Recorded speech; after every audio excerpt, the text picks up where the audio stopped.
Hello students, आप लोगों का स्वागत है मेके जी क्लासेस में, जहां पर हमारा उद्देश्य है आपकी कामयाबी किसी भी कीमत पर। हम लोगों का जो टॉपिक चल रहा है वो चल रहा है संख्या पद्धति। ठीक, तो संख्या पद्धति के बारे में अगर मैं बात करता हूं तो संख्या पद्धति चैप्टर में बहुत सारे एक एक पॉइंट आते हैं। जैसे नंबर ऑफ जीरोज आया, जैसे इसी के अंदर आता है तुम्हारा शेषफल पर में आ जाती है, कुछ क्वेश्चन आ जाते हैं। ठीक, लेकिन इसमें कुछ क्वेश्चन इस तरीके से आते हैं जो ज़्यादातर पेपर में आते हैं। ठीक, वे आते हैं लैंग्वेज बेस। वो कहते हैं इस संख्या के 2 गुने से 4 गुने को 5 गुने को इससे भाग किया जाए, इससे गुना की जाए, या ये जोड़ दिया जाए तो परिणामी संख्या XYZ ये प्राप्त हो जाती है ना। तो इस तरीके से कुछ लैंग्वेज बेस्ड क्वेश्चन आते हैं, और यही वे क्वेश्चन हैं जो पेपर के अंदर बैठ के सबसे ज़्यादा देखे जाते हैं और सबसे ज़्यादा कन्फ्यूजन क्रिएट करते हैं।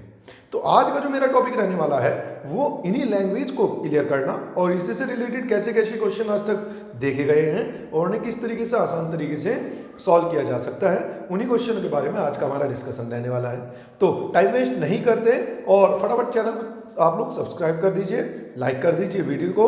ठीक, और इसके बाद हम शुरू करते हैं क्वेश्चंस के बारे में। तो देखते हैं किस तरीके के क्वेश्चन आते हैं और कैसे लैंग्वेज आती है। मैंने क्वेश्चन को सिलेक्ट किया है, अच्छे अच्छे सभी क्वेश्चन हैं जिसमें लगभग सभी प्रकार की लैंग्वेज वहाँ पर कवर हो जाएगी हमारी। क्लियर है? तो शुरू करते हैं क्वेश्चंस के बारे में और लिखते हैं सबसे पहला क्वेश्चन। तो मैं आप लोगों को क्वेश्चन बोल रहा हूँ, आप पहले उसे लिखो। ठीक, और फिर साथ के साथ क्वेश्चन को करना शुरू करते हैं। क्वेश्चन क्या कह रहे हैं?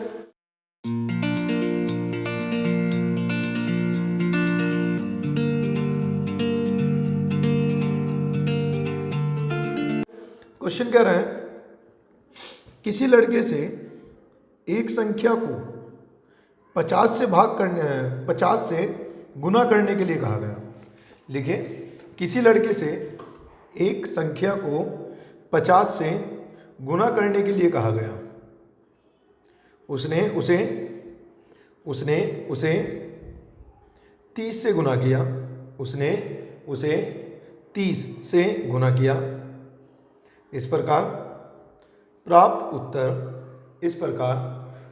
उत्तर सही उत्तर से 400 कम था। इस प्रकार प्राप्त उत्तर सही उत्तर से 400 कम था।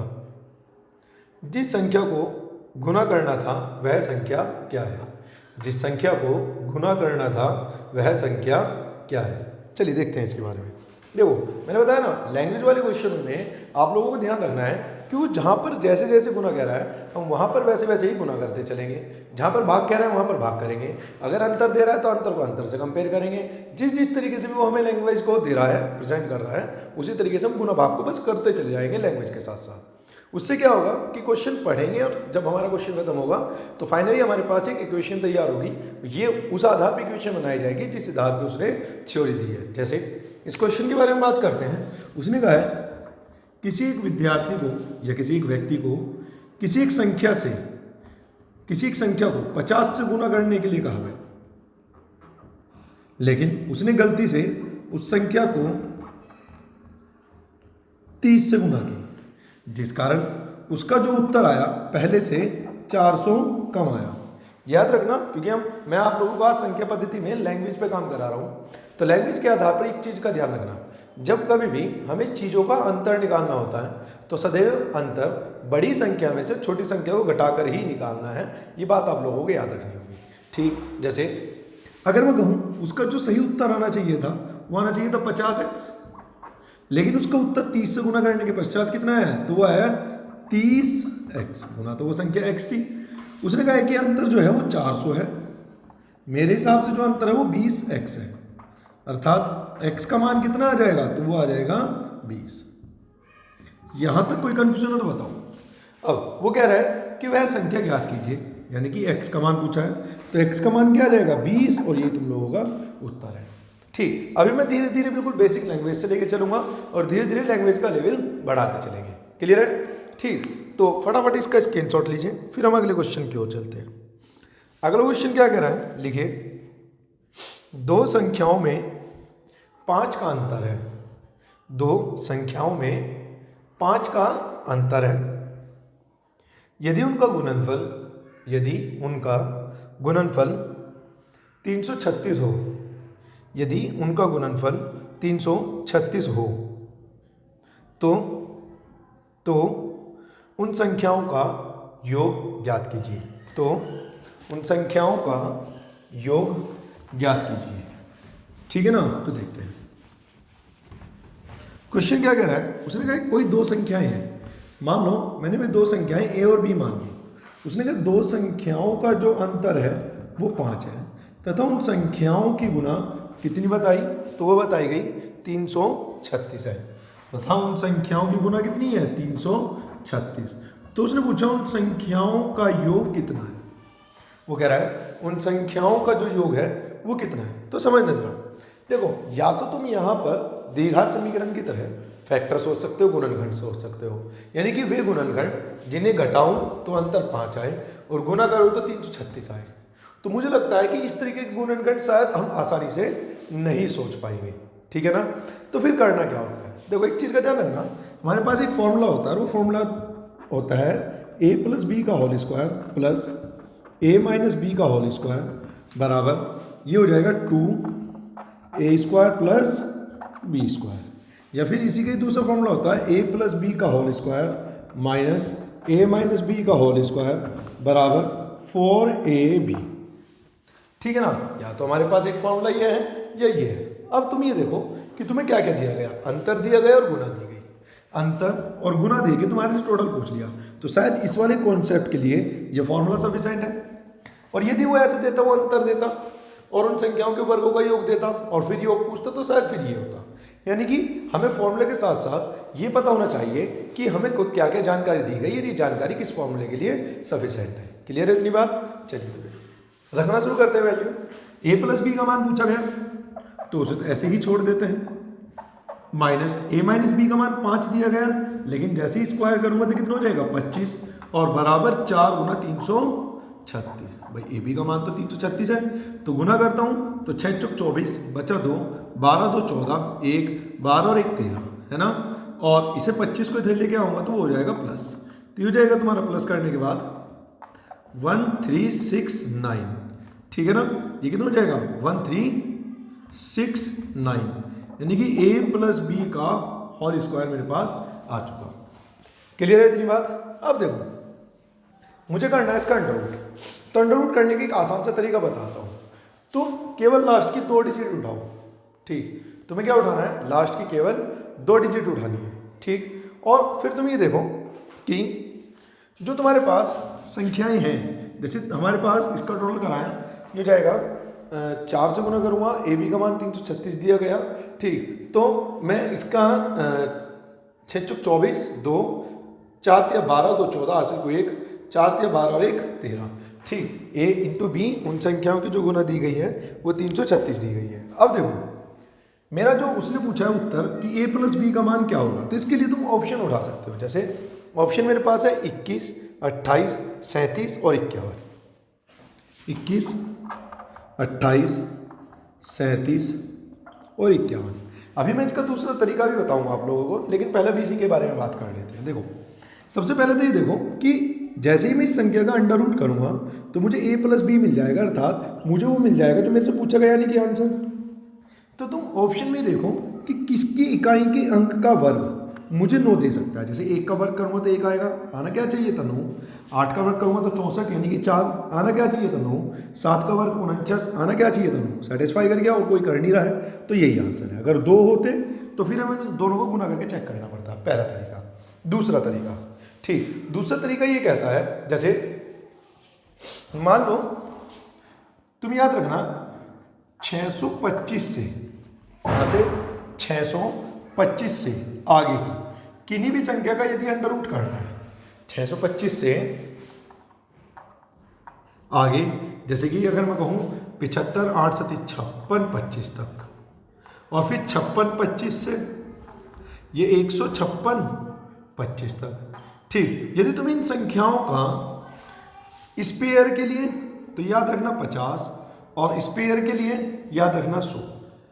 ठीक, तो तुम्हें देखना है कि तुम्हारा जो जिन संख्याओं का तुम अंडर रूट करने जा रहे हो उन संख्याओं की जो लास्ट की 2 डिजिट है क्या उनका अंडर रूट किया जा सकता है।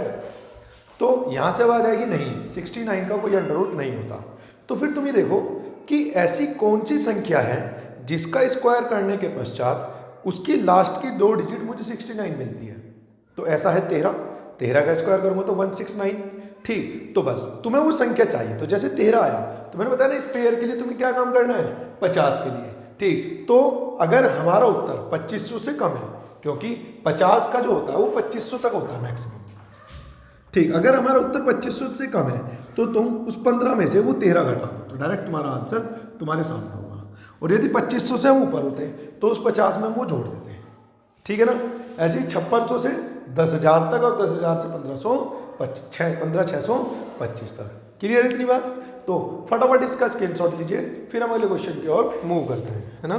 चलिए अगला क्वेश्चन क्या कह रहा है तो सभी पढ़ लेते हैं। मैंने बताया ना आज हमारा जो मेन टारगेट है वो टारगेट केवल और केवल लैंग्वेज बेस्ड क्वेश्चन करना है। और संख्या पद्धति में हमारा जो रह गया है, जो पोर्शन हमारा अभी तक रह रहा है वो अब लैंग्वेज बेस ही रह रहा है। और ज़्यादातर क्वेश्चन यहाँ पर संख्या पद्धति के अंदर लैंग्वेज से बनते हैं। इसी वजह से सारे क्वेश्चन आप लोगों को आराम आराम से लेकिन चीज़ों को क्लियर कर करके समझाऊंगा। इसी वजह से आप लोगों को जो वीडियो है वो अंत तक देखनी है, इस बात को ध्यान रखना। चलिए क्वेश्चन नंबर 2 पर चलते हैं। दो संख्याओं का योग 40 है। दो संख्याओं का योग 40 है और उनका गुणनफल 375 है। और उनका गुणनफल 375 है। उनके व्युत्क्रमों का योग क्या होगा? उनके व्युत्क्रमों का योग क्या होगा? ठीक है ना। तो देखो मैंने क्या कहा, जैसे जैसे वो लैंग्वेज दे रहा है ना वैसे वैसे ही हम लैंग्वेज को सॉल्व करते चलेंगे। ठीक है ना।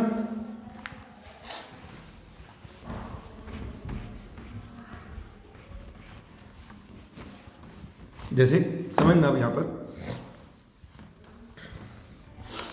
उसने कहा है, वो कह रहा है कि दो संख्याओं का योग यानी कि a प्लस बी दे दिया गया 40 तथा उन संख्याओं का गुणनफल 375 अर्थात ए बी बराबर दे दिया गया 375।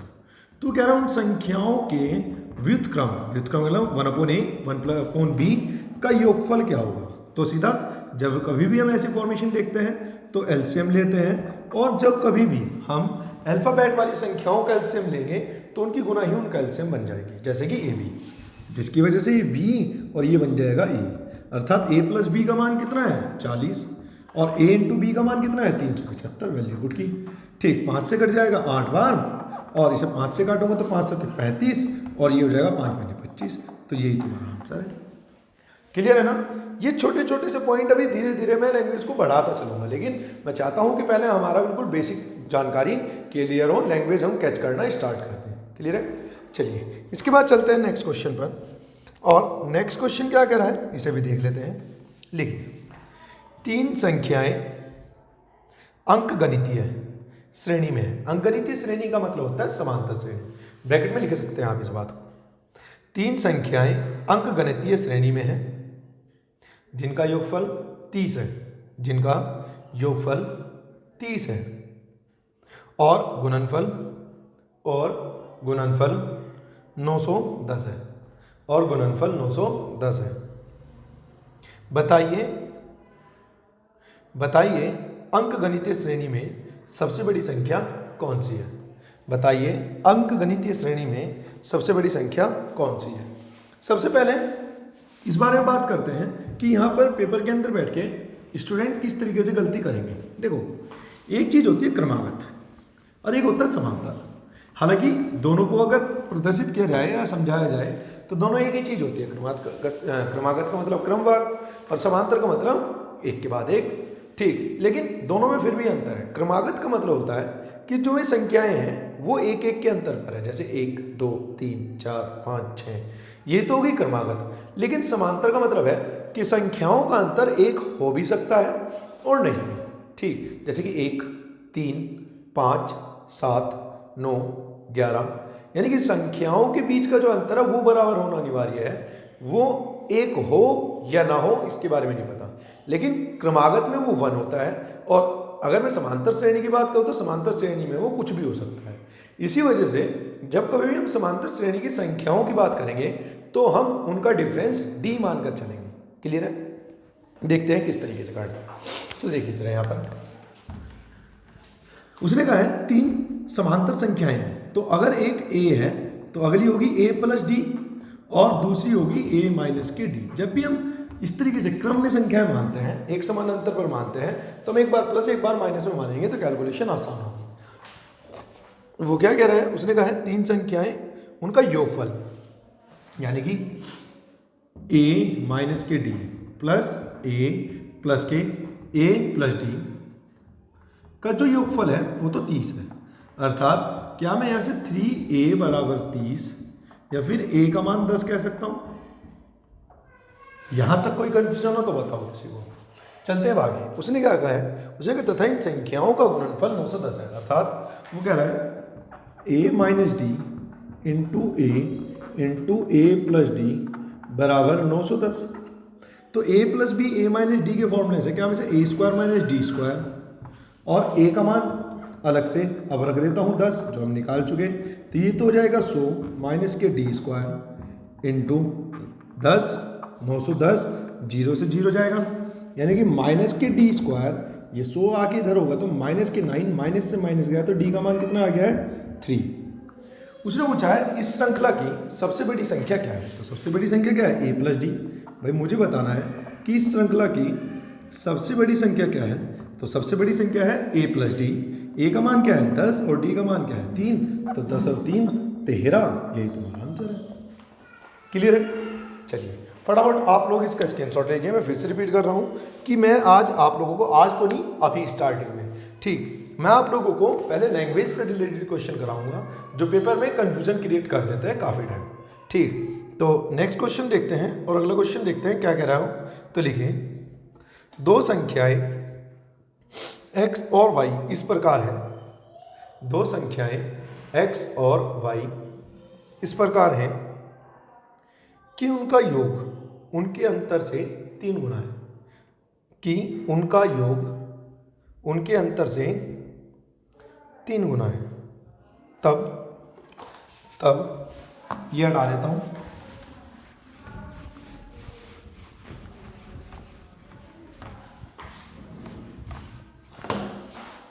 तब 3xy upon 2x square minus Y square का मान क्या होगा। ठीक, तो लैंग्वेज देखते हैं। उसने क्या कहा है, दो संख्याएं x और y कि उनका योग उनके अंतर का 3 गुना है। उसने कहा है संख्या इस प्रकार है कि x प्लस वाई का जो योग है वो उनके अंतर का, देखो जिस का होता है जिससे होता है उसमें ही गुना होती है, उसमें ही भाग, उसमें ही योग और उसमें ही घटाव। जैसे उसने कह दिया कि उनका जो योग है वो उनके अंतर का, तो ये गुना तुम्हें इसमें ही करनी है। दूसरी बात, पेपर के अंदर यही अपने आप में एक कन्फ्यूजन है कि स्टूडेंट्स को ये नहीं समझ में आता कि यार गुना इधर करनी है, ये गुना इधर करनी है। दो तरीके से आप इस क्वेश्चन कर सकते हो। तुम्हें पता होना चाहिए कि a प्लस बी तो ज़्यादा ही होगा ना, योग अंतर से ज़्यादा ही होगा, तो अंतर कम है, बराबर करने के लिए मुझे इसे बढ़ाना पड़ेगा, अर्थात इसमें 3 की गुना करनी पड़ेगी। या फिर इसी चीज़ को हम दूसरे तरीके से देखते हैं, कैसे कि जैसे भी उसने लैंग्वेज दी गई उसी लैंग्वेज में हम क्वेश्चन को सॉल्व कर देंगे। जैसे उसने कहा x प्लस वाई यानी कि उन संख्याओं का योग उसके अंतर का 3 गुना है, योग अंतर का 3 गुना है। तो यहाँ से कहा जा सकता है जिसका या जिससे होता है उसी में ही गुना, उसी में ही भाग, उसी में जोड़ और उसी में घटाव का प्रयोग किया जाता है। क्लियर है इतनी बात? चलिए तो फिर आगे चलते हैं, सॉल्यूशन की बात करते हैं। अगर मैं यहाँ से सॉल्यूशन लेना चाहूँ तो ये हो जाएगा x प्लस वाई बराबर 3x माइनस के 3y। ठीक, तो ये आ जाएगा इधर 2x और इधर हो जाएगा 4y, अर्थात x अनुपात y बराबर आ जाएगा, ये कट जाएगा 2 बार यानी कि 2 अनुपात 1। ठीक है इतनी बात? यहाँ पर कोई कंफ्यूजन हो तो बताओ। चलिए अब दूसरी बात करते हैं। देखो अनुपात को कभी भी हम इस तरीके से नहीं निकालेंगे। कैसे निकालेंगे? जब कभी भी a plus B A minus B की फॉर्म में हमारे पास क्वेश्चन होती है, ठीक है ना। जब कभी भी a प्लस बी और a माइनस बी में हमारे पास कभी भी क्वेश्चन होगा, ठीक, तो हम डायरेक्ट लिखेंगे a प्लस बी बराबर 3 और a माइनस बी बराबर 1। a से मेरा मतलब x और b से मेरा मतलब y से है। तो डायरेक्ट अगर x का मान निकालना है तो योग का आधा 3 और 1 4 का आधा 2, y एक बार प्लस है एक बार माइनस है। तो जो संख्या एक बार प्लस और एक बार माइनस होती है उसके लिए हम अंतर करते हैं, जैसे कि 3 और यहाँ पर इंटू में 1 है, तो 3 और 1 का अंतर कितना हुआ 2, फिर उसका भी आधा, तो हो गया 1। ठीक, एक्स वाई का मान आया, उसे उठा के यहाँ पर पुट कर दो, बस उसके बाद करना ही नहीं कुछ भी है। एक्स का मान 3 है तो 3 लिख देंगे और वाई का मान 1 है तो 1 लिखेंगे। 2, एक्स का मान क्या है 2, तो 2 का स्क्वायर हो जाएगा 4 और वाई का मान 1 है तो उसका स्क्वायर हो जाएगा 1। ठीक, तो ये कितना हो जाएगा तुम्हारा 3 गुना 3 बटे 2 गुना 3, तो 3 से 3 कट के आंसर क्या आ जाएगा 3 बटे 2, यही आंसर है। क्लियर है? तो इसी चीज़ को कह रहा हूँ, पेपर के अंदर वो कुछ स्टूडेंट इसी क्वेश्चन को देख के ही क्वेश्चन छोड़ देंगे। ठीक, क्यों छोड़ देंगे? वो देखेंगे यार ऐसी क्वेश्चन तो कभी पढ़ी ही नहीं, तो ये तो बड़ा भारी क्वेश्चन होगा, या अलजेब्रा का होगा, या बहुत सारी चीज़ें उनके दिमाग में उस समय पे आ सकती है। लेकिन मैं कह रहा हूँ कि क्वेश्चन को किया करो, सभी क्वेश्चन आसान होते हैं। तो केवल लैंग्वेज पढ़ के क्वेश्चन को छोड़ देना बेवकूफ़ी होती है। इसी वजह से मैं स्टार्टिंग आज यहाँ पर लैंग्वेज से ही कर रहा हूँ। ठीक है ना? आगे और क्या क्वेश्चन आ सकता है उस क्वेश्चन के बारे में देखते हैं। तो नेक्स्ट क्वेश्चन लिखिए जरा। नेक्स्ट क्वेश्चन है, यदि संख्या p संख्या q से 5 अधिक है, यदि संख्या p संख्या q से 5 अधिक है और p तथा q के वर्गों का योग 55 है, और p तथा q के वर्गों का योग 55 है, तो P और Q का गुणनफल क्या होगा? तो P और Q का गुणनफल क्या होगा? तो देखना जरा क्वेश्चन के बारे में।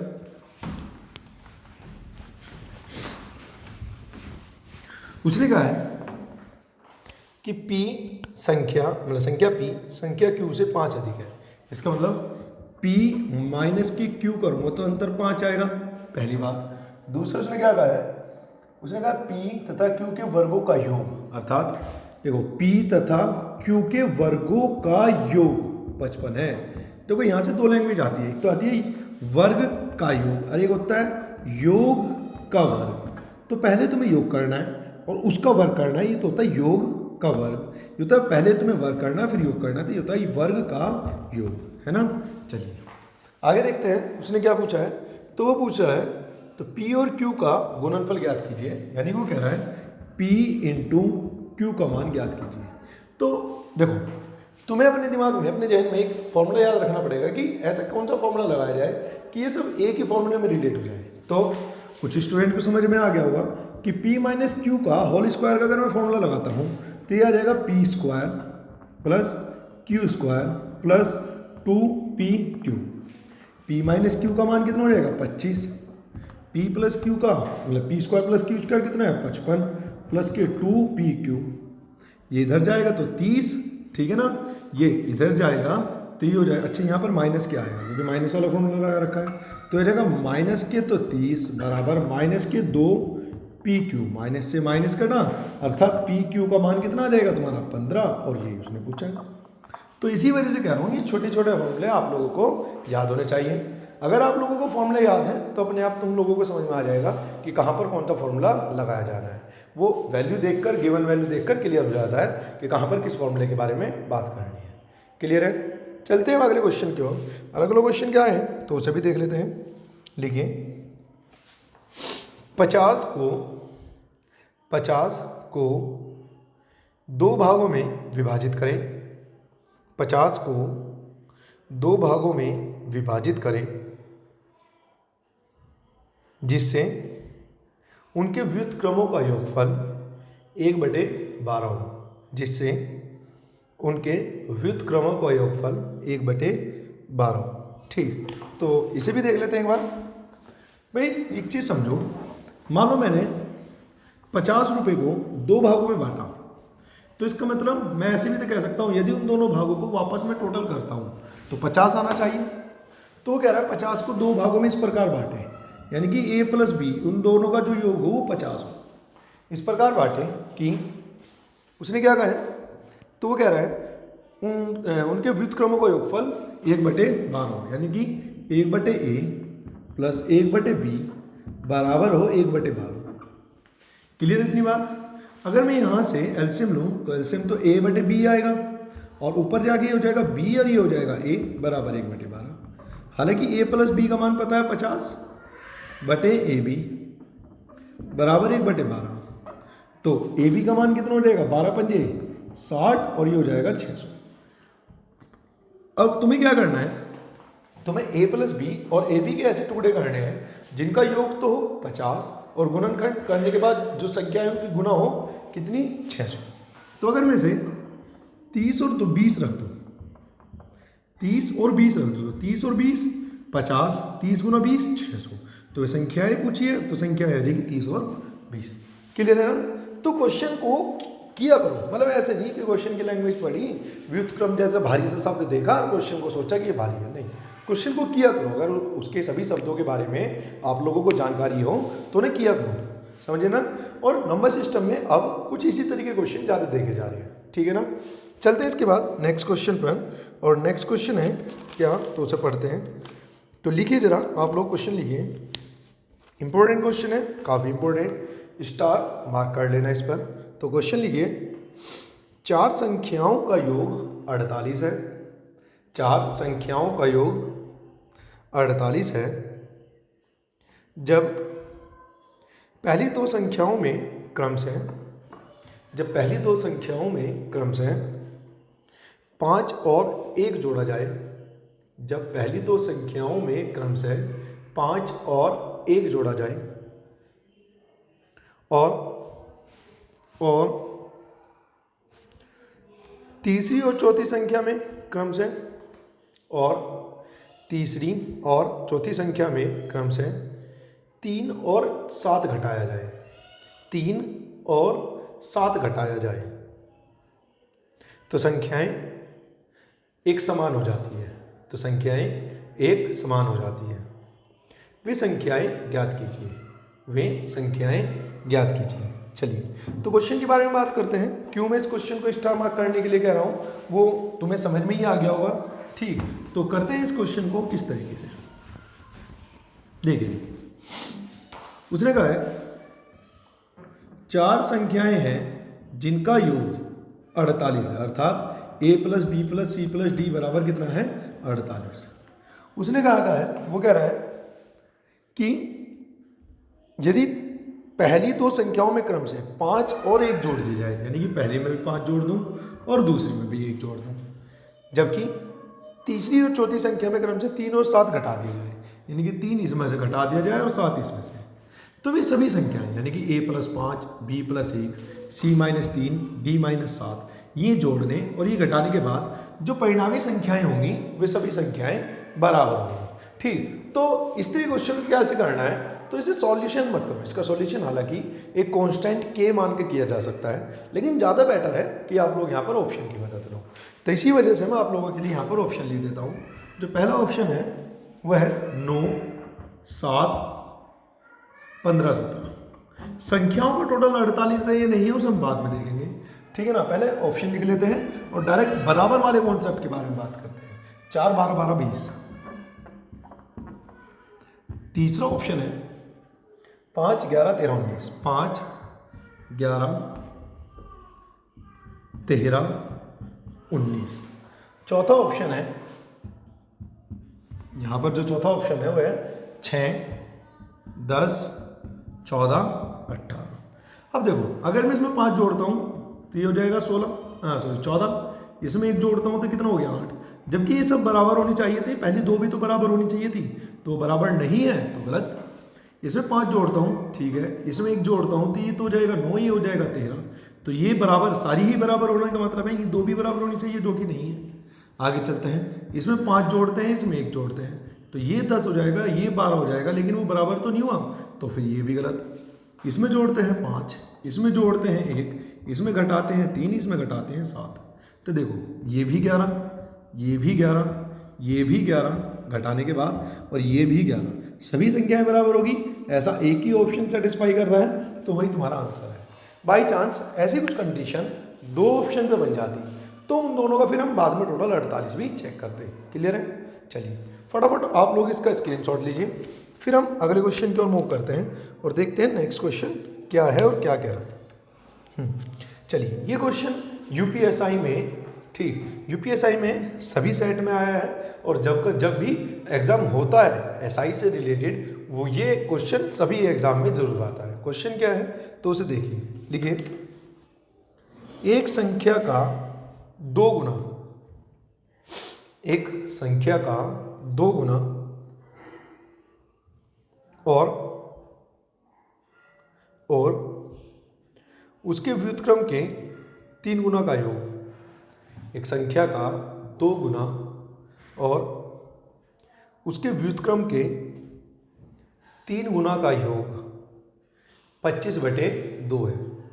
उसके व्युत्क्रम के 3 गुना का योग 25/2 है। तो वह संख्या क्या है? तो वह संख्या क्या है? तो देखते हैं किस तरीके से क्वेश्चन करना है।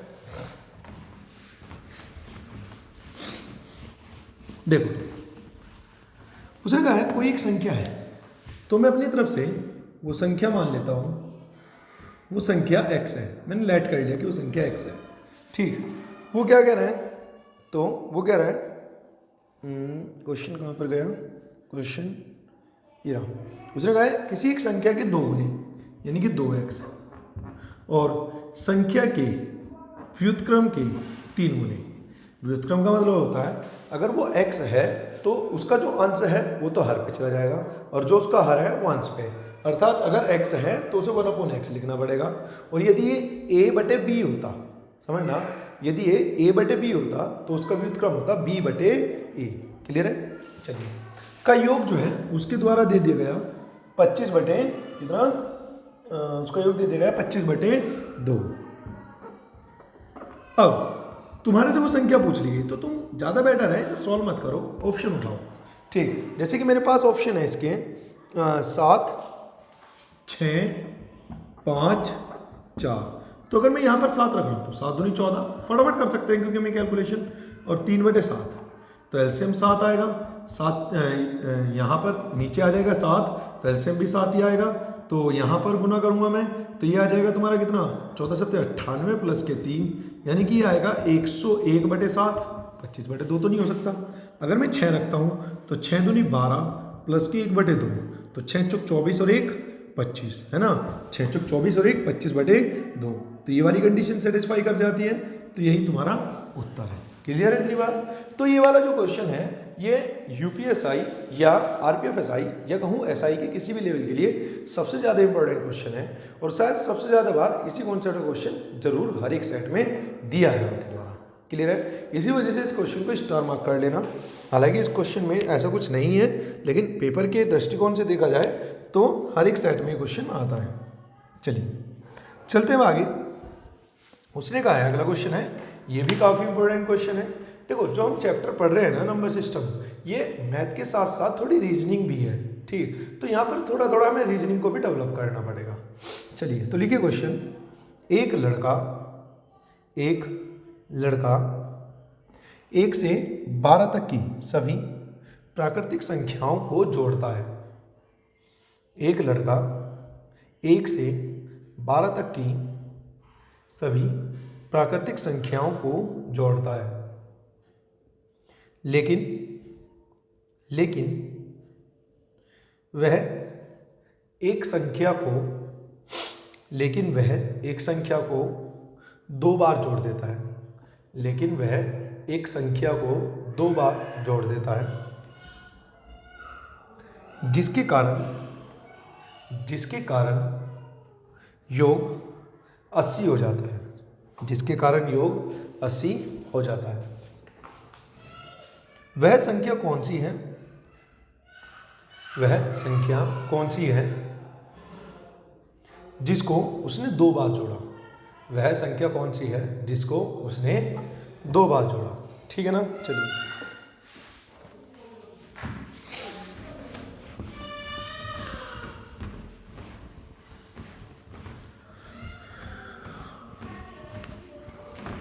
देखते हैं क्वेश्चन क्या है। उसने कहा है, वो कह रहे हैं एक लड़का 1 से 12 तक की संख्याओं का टोटल करता है।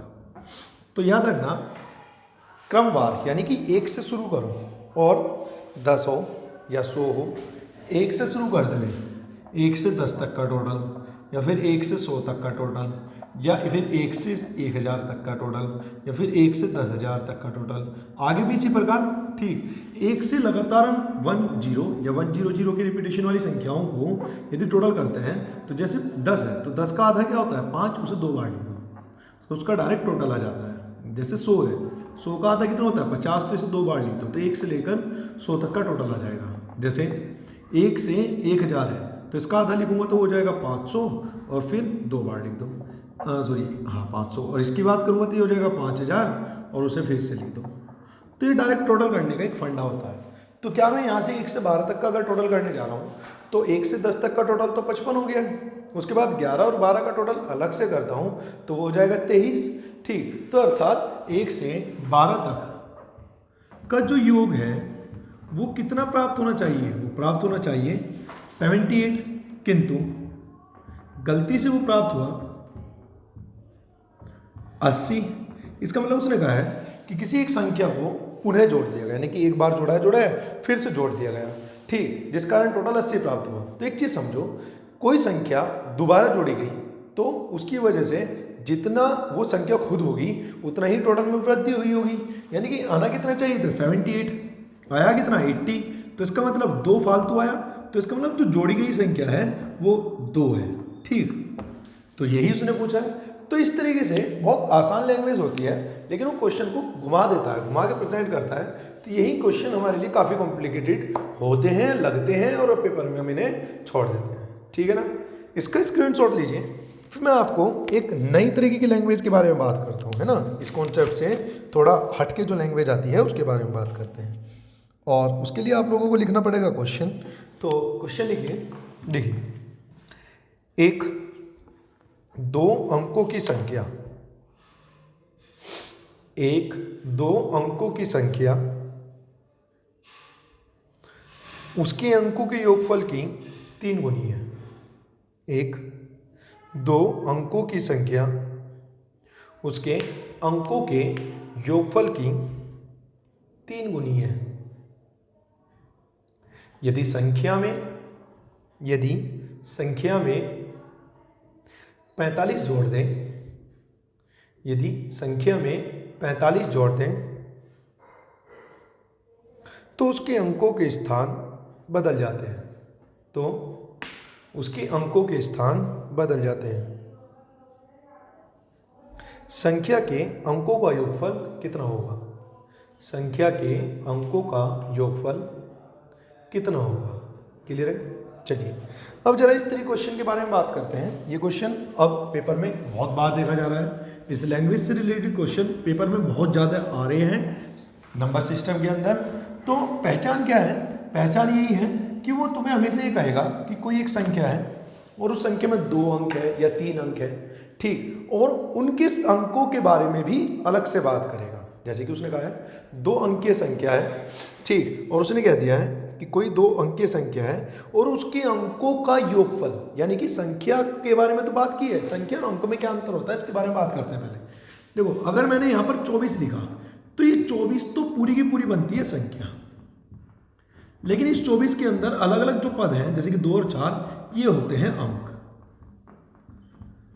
इधर से गिनना शुरू करते हैं तो सबसे पहले आता है इकाई, फिर आता है दहाई, फिर आता है सैकड़ा, 1000, 10,000, लाख, 10 लाख, करोड़, 10 करोड़, इस तरीके से सीरीज चलती रहती है। ठीक, तो जब कभी भी वो अंक की बात करता है तो अगर मैं मान लूँ कि उसके अंक x और y है तो ये तो x और y अंक की तरह थोड़ी लिखी गई, ये तो हमने कांस्टेंट को अगर मैं x y के रूप में लिखता हूँ तो ये तो गुना होती है x गुना y, समझो ना। तो फिर ऐसे कैसे करा जाए कि मैं x y को यानी कि दोनों अंकों को अलग अलग प्रदर्शित भी कर दूं और वो गुना भी ना हो। तो जब कभी भी याद रखना, जब कभी भी तुम्हें 2 अंकीय संख्या माननी हो और उसके अंकों के बारे में अलग से कैलकुलेशन की गई हो तो तुम्हें संख्या माननी होगी 10a + b, 2 अंक के लिए। लेकिन अगर 3 अंक में माननी हो तो फिर तुम्हें माननी पड़ेगी 100a + के 10b + के c। भाई इकाई, दहाई, सैकड़ा, 3 अंक हो चुके तो 100a, 10b और c। अगर 2 अंक में माननी है तो फिर तुम्हें संख्या माननी पड़ेगी tan a और b, जहां पर ये दहाई का अंक होता है और ये इकाई का अंक होता है। ठीक है ना, ये a और b यहाँ पर अंक को प्रदर्शित करेंगे। क्लियर है इतनी बात। अब क्वेश्चन को हम रिलेट कर देते हैं लैंग्वेज के रूप में। जैसे वो लैंग्वेज देता है उसी तरीके से हम लैंग्वेज को सॉल्व करना शुरू करते हैं। किस तरीके से, तो क्वेश्चन देखते हैं और क्या कहा है उसने ये भी देखते हैं। तो ये मैं हटा रहा हूँ और डायरेक्ट क्वेश्चन की ओर मूव करते हैं, है ना। मैं आप लोगों को 2 अंक और 3 अंक दोनों तरीके के क्वेश्चन अभी करा दूंगा, ठीक है ना। चलिए क्वेश्चन के बारे में बात करते हैं। उसने कहा है एक 2 अंकों की संख्या, तो संख्या मानी tan a प्लस b, एक 2 अंकों की संख्या, उसके अंकों का योगफल यानी कि a प्लस b का जो योगफल है उसके अंकों का योगफल की 3 गुनी है। यानी कि जो ये संख्या है ना, ये जो संख्या है वो अंकों के योगफल की 3 गुनी है। उसने कहा है कोई एक संख्या, कोई 2 एक अंकीय संख्या अपने अंकों के योगफल की 3 गुनी है। क्लियर है। आगे वो कह रहा है यदि इस संख्या में 45 जोड़ दिए जाए, यानी कि संख्या tan a प्लस b है और इसमें मैं 45 जोड़ दूं तो अंकों के स्थान परस्पर बदल जाते हैं। अब अंकों के स्थान कैसे बदलेंगे, तो मान लो मेरे पास संख्या 24 थी तो वो 42 हो जाएगी। ठीक, यानी कि जो इकाई था और जो दहाई था, दहाई तो हो जाएगा इकाई और इकाई हो जाएगा दहाई, और जो दहाई वाला अंक होता है उसके साथ हम 10 की गुना करते हैं। जैसे a दहाई था तो 10 की गुना इसके साथ, तो अंक बदलने के पश्चात वो संख्या हो जाएगी tan b प्लस के a। ठीक, अब दूसरी बात, इसमें क्या नहीं करना है इसके बारे में बात करते हैं और क्या गलती करते हैं कुछ स्टूडेंट उसके बारे में। जब उन्हें कहा जाता है कि भाई अंक बदल दिए गए तो वे अंक को गलती से लिख देते हैं b प्लस tan a। ऐसा नहीं, अंक बदले हैं। अंक बदलने का मतलब है a की जगह b और b की जगह a, यानी कि 10 जुगा तो रह जाएगा। तो अंक बदलना होता है tan a प्लस b। तो संख्या के अंक बदलने के पश्चात संख्या ये प्राप्त होगी। क्लियर है। अब इसे सॉल्व करते हैं। एक इक्वेशन हमारे पास ये रही, एक ये रही। ठीक, तो ऊपर वाली संख्या को इक्वेशन सॉल्व करता हूं तो ये हो जाएगा tan a प्लस b बराबर 3a प्लस के 3b।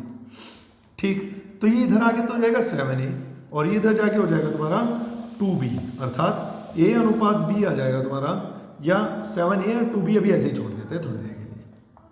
ठीक, अब आगे अगर मैं यहाँ पर या a अनुपात b बराबर आ जाएगा तुम्हारा 2 अनुपात 7, तो अगर मैं a की जगह तो रख दूँ 2x और b की जगह रख दूँ 7x, तो रख दूँ 10 इंटू 2x, b की जगह रख दूँ 7x प्लस के 45 बराबर 7, यानी कि 10 इंटू 7x, और a का मतलब कितना है 2x, पुट कर दिया। अनुपात निकालने के पश्चात ये हो जाएगा तुम्हारा 20x और 7 27x, और ये कितना हो जाएगा तुम्हारा प्लस के 45, 70 और 2 72x, यानी कि 45 बराबर, ये तो x जुगा तो 12 में से 7 गए तो 5, और ये कितना बचा है तुम्हारा, ये बचा है कितना 6 में से 2 गए तो 4, 45, अर्थात x का मान कितना है 1।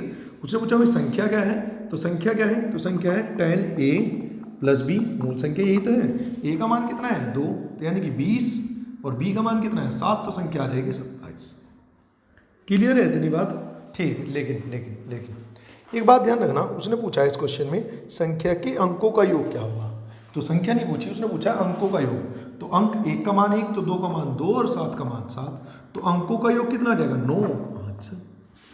ठीक है ना। चलिए इसका स्क्रीनशॉट लीजिए।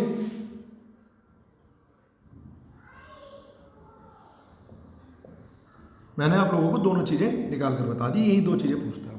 ठीक, इसका स्क्रीनशॉट लीजिए, फिर अगले क्वेश्चन की ओर मूव करते हैं इसी लैंग्वेज के। ठीक, और क्वेश्चन क्या है उसके बारे में बात कर लेते हैं फिर। तो लिखिए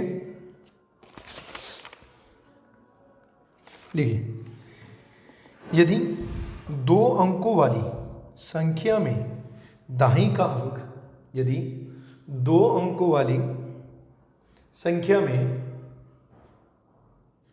दाहिनी का अंक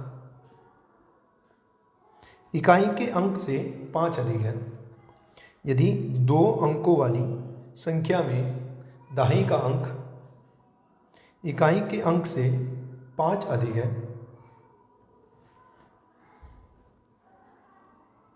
यदि उन दोनों अंकों के योगफल का 5 गुना, यदि उन दोनों अंकों के योगफल का 5 गुना उस संख्या से घटा दिया जाए, 5 गुना उस संख्या से घटा दिया जाए तो उस संख्या के अंक उलट जाते हैं, तो उस संख्या के अंक उलट जाते हैं। तदनुसार उस संख्या के अंकों का योगफल कितना है, तदनुसार उस संख्या के अंकों का योगफल कितना है। ठीक है ना, देखते हैं। सेम लैंग्वेज का क्वेश्चन है, ठीक है ना, तो इसी तरीके से करेंगे। असल में क्या होता है, जब कभी भी इस 2 अंक या 3 अंक वाले क्वेश्चन में हमारे से जितने भी ये 2 अंक या 3 अंक वाले क्वेश्चन है, हमारे से संख्याओं का अंकों का योग या अंकों का अंतर पूछ ली जाए, तब तो मजबूरी होती है कैलकुलेशन करना, जैसे कि आप कर रहे थे।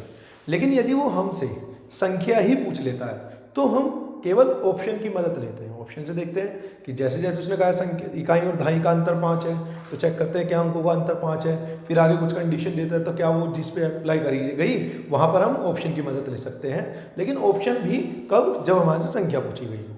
लेकिन जब कभी भी संख्याओं का योग या संख्याओं के अंतर के बारे में पूछा गया हो, तब हमें कैलकुलेशन करनी ही पड़ेगी। ठीक है ना, चलिए क्वेश्चन के बारे में बात करते हैं। क्वेश्चन क्या कह रहा है, इसे देख लेते हैं।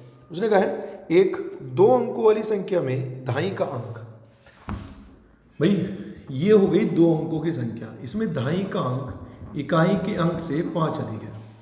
दहाई का अंक इकाई के अंक से 5 अधिक है। यदि उन दोनों अंकों के योगफल का 5 गुना, यदि उन दोनों अंकों के यानी कि a प्लस बी अंकों के योगफल का 5 गुना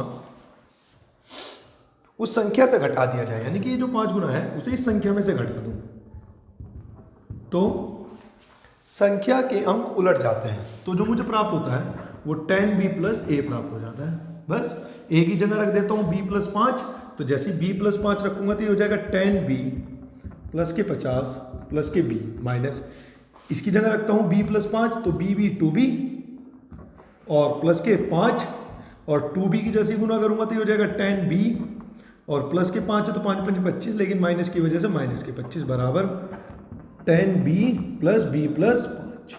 ठीक, तो 10b से 10b कट जाएगा, b प्लस से b प्लस कट जाएगा। इतना काम हुआ आसान। ठीक, ये हो जाएगा तुम्हारा, ये हो जाएगा प्लस के 25, है ना, ये कितना होगा तुम्हारा प्लस के 25, जो इधर जाके हो जाएगा माइनस के 25। ठीक, और ये आ जाएगा माइनस के 20, तो माइनस के 10b बराबर आ जाएगा माइनस के 20 और b का मान कितना आ जाएगा 2। इतना काम हो गया। तो इसका मतलब a का मान कितना आ जाएगा 7। अब उसने पूछा है कि अंकों का योग, भाई अंकों का योग, तो अंकों का योग क्या हो जाएगा, एक अंक 7 है एक 2 है, तो 7 और 2 9, ये तुम्हारा आंसर है। तो तुम्हें क्या करना है, इन इक्वेशन को आसानी से और जल्दी से जल्दी सॉल्व करनी है, और वो कैसे सॉल्व होगी वो सब चीज़ें होंगी आपकी प्रैक्टिस से। क्लियर है इतनी बात। चलिए अब चलते हैं नेक्स्ट क्वेश्चन पर, और नेक्स्ट क्वेश्चन देखते हैं क्या कह रहा है। तो जो नेक्स्ट क्वेश्चन है वो क्वेश्चन हमारा, जो नेक्स्ट क्वेश्चन है वो हमारा, हाँ काफ़ी इंपॉर्टेंट क्वेश्चन है और अच्छी लैंग्वेज है, जहाँ पर उसने अच्छे लेवल पे क्वेश्चन को इल्झाने का प्रयास किया। तो देखते हैं क्वेश्चन क्या है, तो लिखिए जरा क्वेश्चन। 2 अंकों की एक संख्या में, 2 अंकों की एक संख्या में इकाई के स्थान पर अंक, 2 अंकों की एक संख्या में इकाई के स्थान पर अंक दहाई के स्थान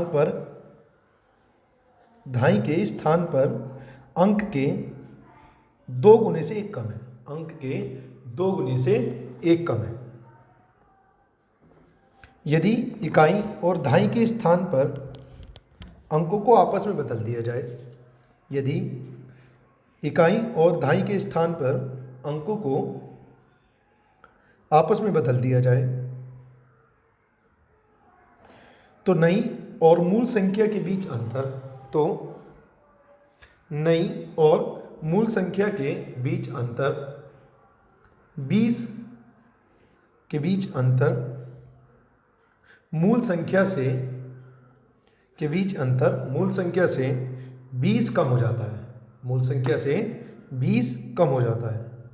तो मूल संख्या ज्ञात कीजिए, तो मूल संख्या ज्ञात कीजिए। देखिए ये क्वेश्चन अपने आप में बहुत अच्छा लेवल का क्वेश्चन है, बहुत ही अच्छी इसमें लैंग्वेज दी हुई है और उसने इस तरीके से प्रेजेंट किया है कि मुझे लगता है कि 95 नहीं 99% लोग इसकी इक्वेशन बनाने में गलती जरूर करेंगे।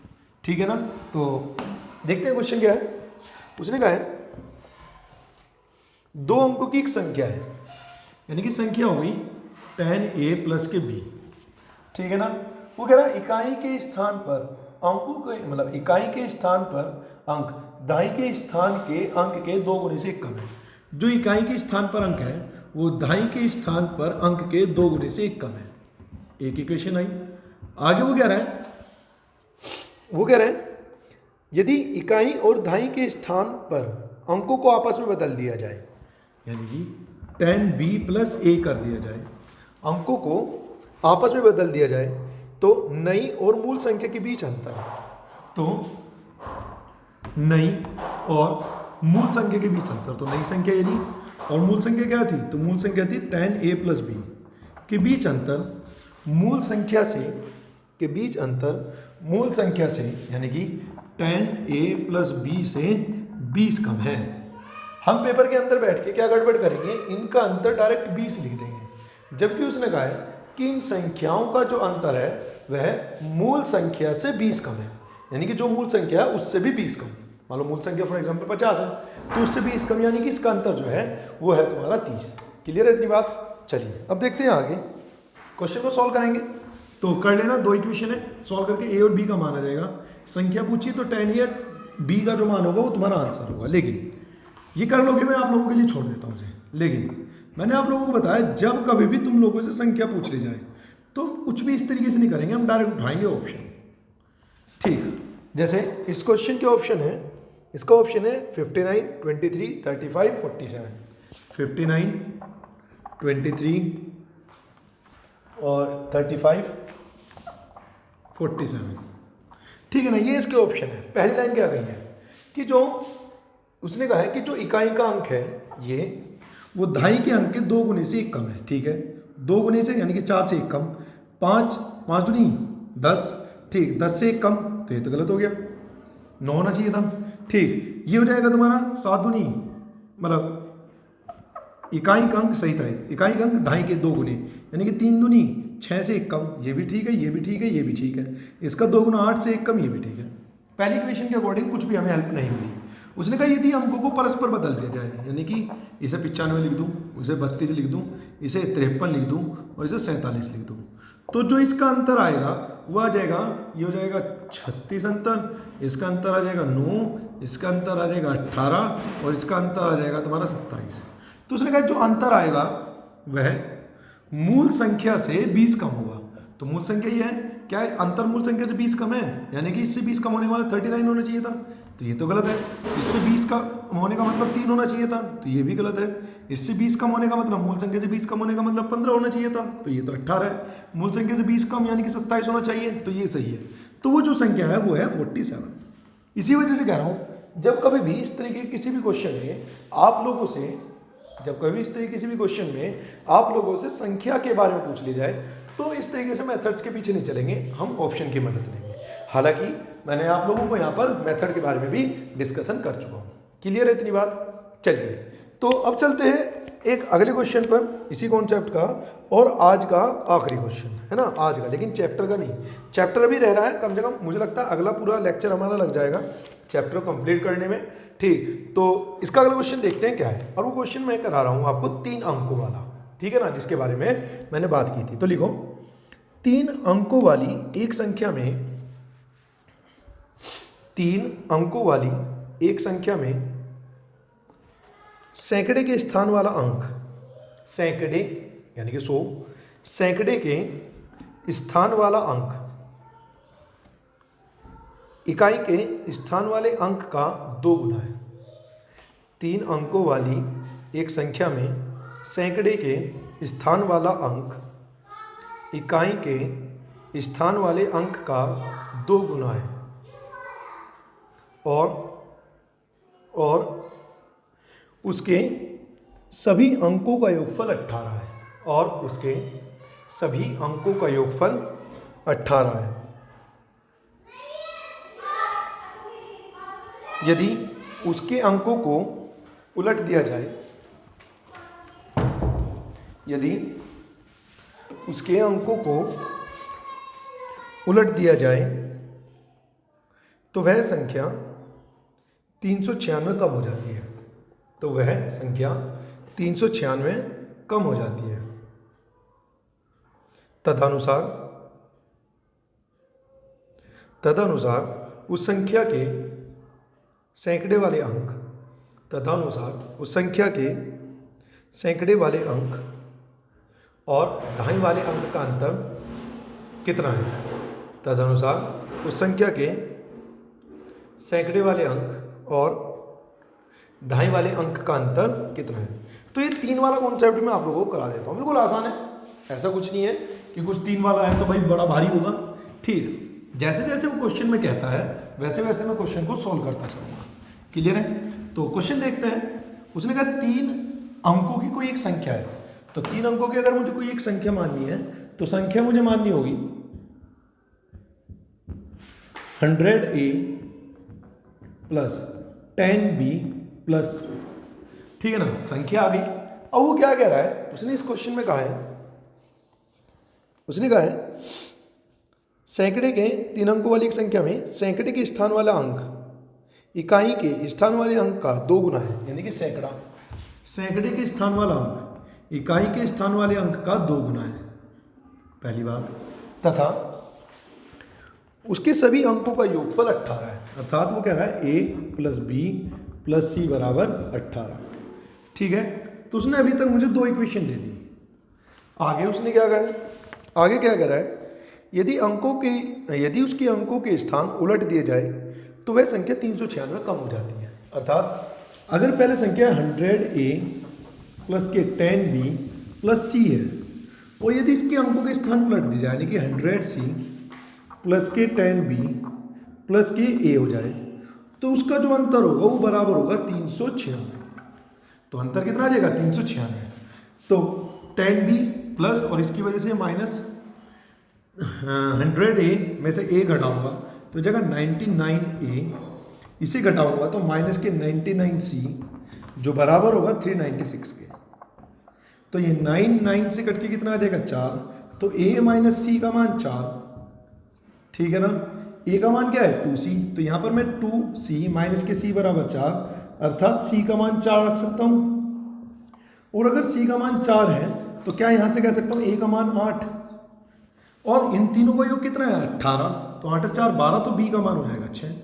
समझो ना कितना आसान है, बस एक इक्वेशन दी, रिलेट की, वैल्यू पुट की, आंसर। क्लियर है? अब उसने क्या पूछा है, वो पूछ रहा है तो सैकड़े और ढाई वाले अंक का अंतर, सैकड़ा क्या था हमारा A और ढाई क्या है B का अंतर पूछ लिया। तो A का मान 8 और B का मान 6, तो 8 में से 6 गए तो कितना बचा 2, और ये इसने पूछा है। समझो ना?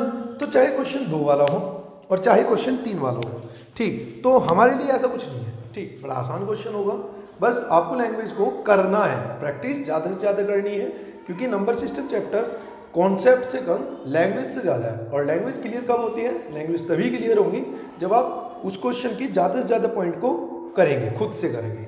जितना ज़्यादा कन्फ्यूजन होगा उतनी ही ज़्यादा चैप्टर में समझने के बाद क्लियर होता चला जाएगा। तो आज का लेक्चर हम यहीं पर समाप्त करते हैं। नेक्स्ट लेक्चर में हम नंबर सिस्टम के आगे कुछ और तरीके के क्वेश्चन देखेंगे जो काफ़ी इंपॉर्टेंट है पेपर के दृष्टिकोण से। ठीक है ना? तो तब तक बने रहिए आप हमारे चैनल मेकेजी क्लासेस से, जहां पर हमारा उद्देश्य है आपकी कामयाबी किसी भी कीमत पर। तो मिलते हैं अपने अगले लेक्चर नंबर सिस्टम की क्लास 4 में।